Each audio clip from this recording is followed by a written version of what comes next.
Have you got a big purchase in mind that you're dreaming of making? Most of us have. Most of us are going to have some sort of big ticket item that we're looking to tick off. Now, how do we do that without upsetting our finances?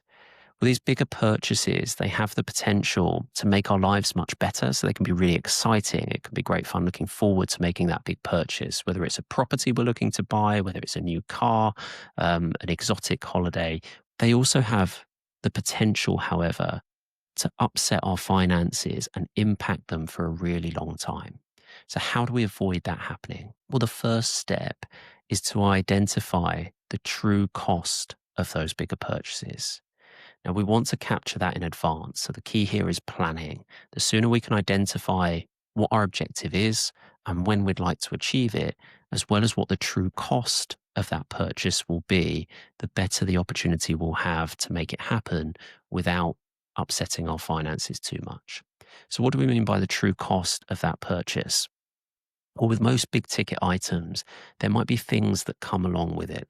So, imagine I'm looking to buy a car, for example. I might have my eyes on a nice shiny new car that I want to buy in 5 years' time. What comes with that is going to be other costs like road tax, insurance, fuel, other things that I might not factor in. If I'm looking to buy a new property, I need to pay stamp duty, I need to pay solicitor fees, I might need to get a survey done, my energy bills might go up, my council tax might change, and all of those things need to be factored in to the true cost of our purchase.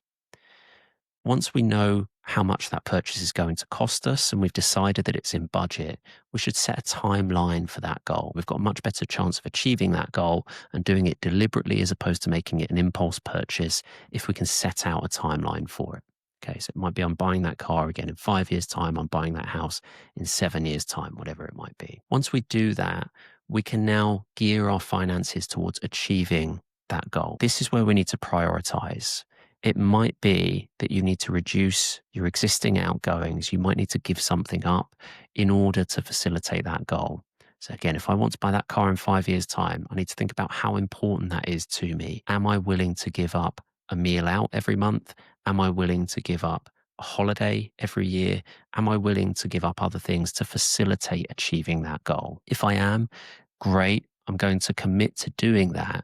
I'm going to set my budget out to make sure that I've got some money allocated every month directly going towards achieving that big ticket item. Once I've got that money assigned, once I know I'm regularly saving towards that objective, it's really important that I make use of the appropriate tax wrapper and the best investment, the best asset class to achieve my goal. The best asset class, the best tax wrapper will depend on how far into the future that goal is. So what is your timeline? When are you looking to achieve it?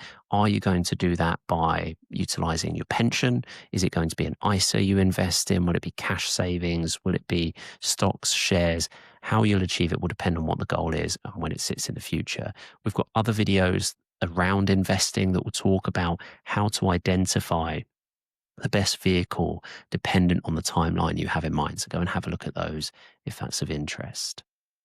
Now, if you've already put together some savings, if you've built some assets throughout your working life already, and you've had a big ticket item come up, you might be asking the question the other way around. Rather than thinking about what I can give up to save towards my goal and what vehicle I can use, you might be asking where you draw money from in order to pay for something that perhaps you weren't expecting. So if you've got cash savings, you might have ISAs, you might have some shares, you might have a pension or an emergency fund that you're looking to tap into. Which one do you look at first? Well, here's how we would think about that. The first thing that we would look to utilize in order to make a bigger purchase would be any cash savings that we have. Now, the reason for that is the cash that we hold in the bank. Yes, we might get some interest on it, but generally speaking, that interest doesn't tend to keep up with the cost of living over time. Okay, so there's not really future potential for growth with your cash savings. If your cash savings are in a savings account or a bank account, they also don't achieve any tax efficiency. There's no tax advantage to holding that money there. So therefore, because of those two things, that might be the money that we're willing to give up first. We're not giving up tax saving opportunity. We're not giving up future investment returns. Next down that priority list would be a cash ISA. So cash ISA, again, it gets you some interest. That interest probably won't keep up with the cost of living over time. That's the pattern that we've seen over the longer term. But there is a tax advantage to your ISA. Any interest you receive in the ISA is not taxed, whereas interest you might receive on your cash savings would be.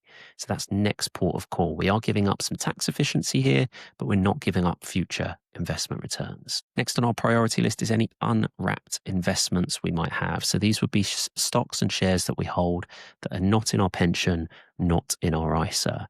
So these investments will have the opportunity to give up to achieve, investment returns.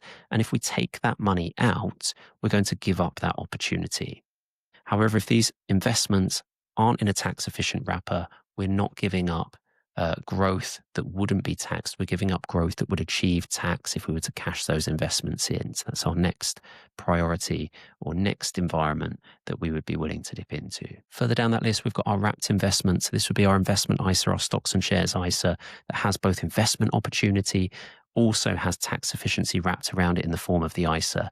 Ideally, we don't want to give those things up. We want to keep those going for the longer term, particularly if we were talking about pensions.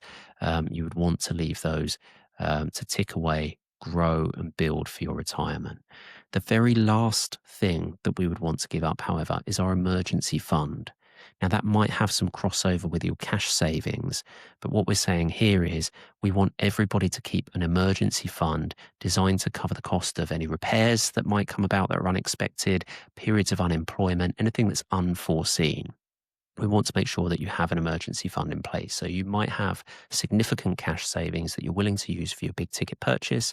That's great. Just don't use all of them. Make sure you leave enough to maintain that emergency fund so that it doesn't upset our future financial position.